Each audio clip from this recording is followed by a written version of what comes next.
Good morning guys. आज हम biology का नेक्स्ट टॉपिक कोशिकाओं के प्रकार कंटिन्यू करते हैं। इसके पहले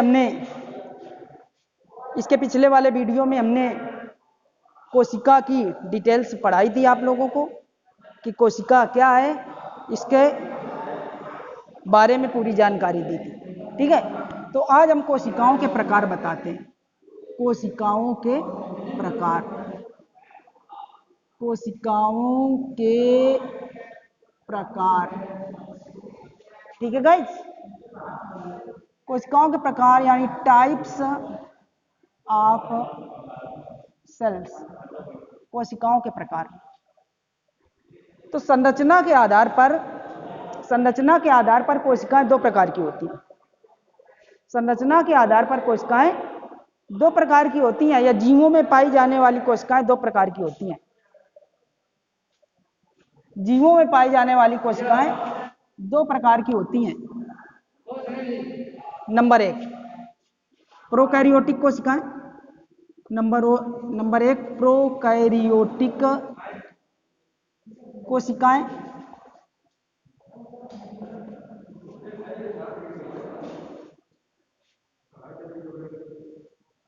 प्रोकैरियोटिक सेल्स।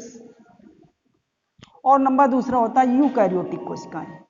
यूकैरियोटिक कोशिकाएं। दिखाई दे रहा है ना बच्चों? यूकैरियोटिक कोशिकाएं, यूकैरियोटिक सेल्स। तो सबसे पहले जानते हैं कि प्रोकैरियोटिक कोशिकाएं क्या होता है। प्रोकैरियोटिक, जैसा कि इसके नाम से ही आप लोगों को पता चला, प्रो मीन्स होता है प्राथमिक। प्रो मीन्स क्या होता है? प्राथमिक। और कैरियन मीन्स होता है न्यूक्लियस, यानी केंद्रक। यानी ऐसी कोशिकाएं जिनमें प्रारंभिक या आरंभिक केंद्रक पाया जाता है, वो प्रोकैरियोटिक कोशिकाएं होती हैं। जीवाणु तथा इसके एग्जाम्पल जो है इसका जीवाणु तथा नीली हरी शैवाल। नीली हरी शैवाल इसके एग्जाम्पल है। इसकी डायग्राम बनाकर दिखाते हैं। प्रोकैरियोटिक कोशिकाओं में एक जीवाणु कोशिका जो होती है वो इस तरह है। प्लाज्मा मेम्ब्रेन सबसे पहले पाई जाती है। प्लाज्मा मेम्ब्रेन के चारों ओर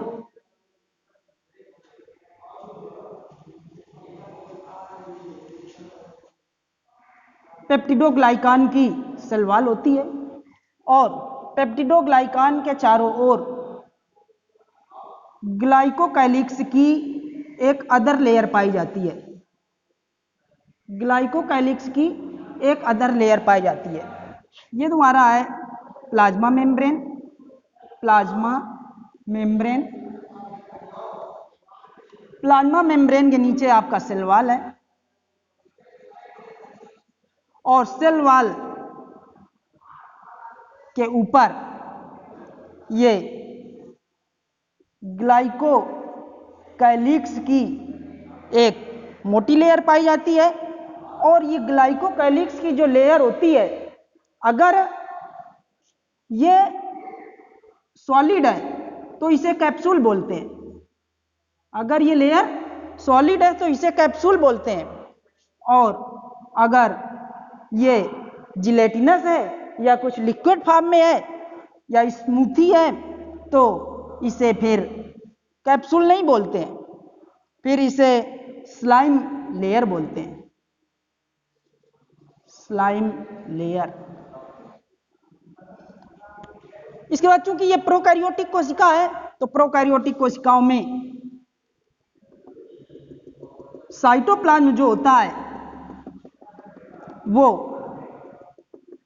इस प्रकार होता है, और इसका जेनेटिक मटेरियल सर्कुलर होता है। ऐसे जेनेटिक मटेरियल सर्कुलर होता है। जेनेटिक मटेरियल के चारों, या जेनेटिक मटेरियल अर्थात डीएनए या आरएनए के चारों ओर न्यूक्लियर मेम्ब्रेन न पाए जाने के कारण न्यूक्लियर मेम्ब्रेन न पाए जाने के कारण इसे न्यूक्लियाट कहते हैं। इस प्रकार के केंद्रक को न्यूक्लियाट कहते हैं। इसके अलावा गाल्जी काय, एंडोप्लाज्मिक रेटिकुलम, माइटोकांड्रिया आदि कोशिकांग इसमें नहीं पाए जाते हैं। आदि कोशिकांग इसमें नहीं पाए जाते हैं। राइबोसोम जो होते हैं वो इसमें 70S प्रकार के पाए जाते हैं। राइबोसोम जो होते हैं वो कैसे पाए जाते हैं बच्चों? 70S प्रकार के राइबोसोम पाए जाते हैं। 70S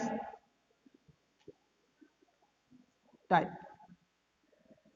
of ribosome. राइबोसोम जो होते हैं वो 70S प्रकार के पाए जाते हैं। इस सर्कुलर डीएनए के अलावा कुछ जीवाणुओं में एक